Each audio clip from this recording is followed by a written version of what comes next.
Kita ke informasi lain. Polisi menahan seorang pria yang tega membunuh seorang perempuan yang dimasukkan ke dalam koper di Badung, Bali. Pelaku diduga tersulut emosi karena perkataan korban yang membuat pelaku sakit hati.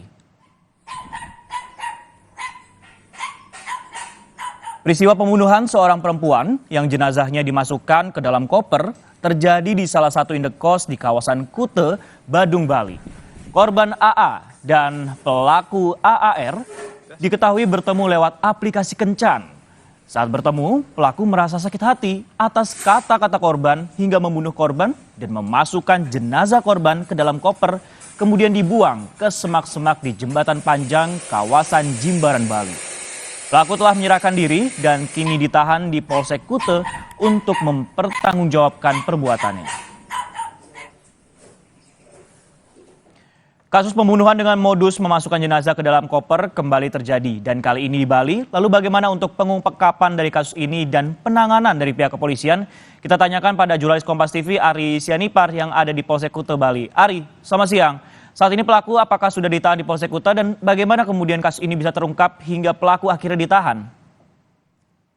Baik, Francisco dan juga saudara, terkait dengan kasus pembunuhan yang dilakukan oleh salah satu pelaku berinisial AAR yang melakukan penganiayaan berat terhadap terhadap korban berinisial RA di Kute, Bali, diawali dari terungkapnya kasus tersebut dari laporan personel piket Polsek Kute yang mendatangi TKP pos di kos. Dan pendatangan TKP kos tersebut dikarenakan Polsek Kute mendapatkan laporan dari warga setempat dan juga diakhiri dengan laporan dari pelaku yang menyerahkan diri setelah melakukan aksinya.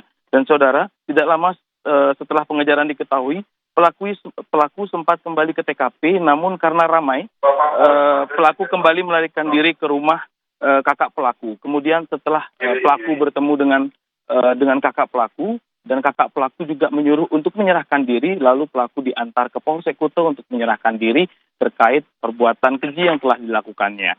Dan saat ini saudara, pelaku sudah ditahan di Polsek Kute dan sudah dimintai beberapa keterangan terkait apa saja yang sudah diperbuat dan apa saja kronologinya.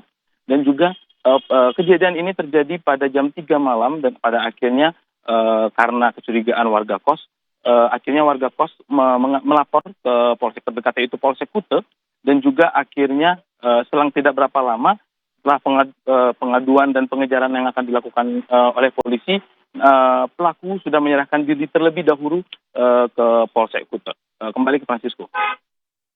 Kemudian disangkakan polisi pada pelaku tersebut.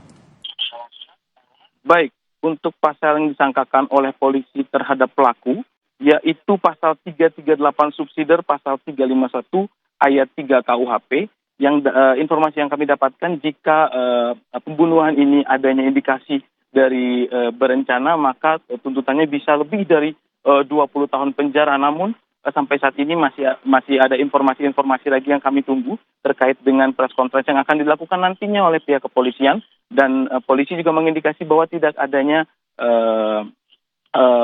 perencanaan atau pembunuhan berencana yang dilakukan oleh pelaku, karena sontak hal tersebut merupakan hasil reaksi alamiah yang dilakukan oleh pelaku, saudara. Dan juga polisi saat ini sudah mengamankan beberapa barang bukti dan juga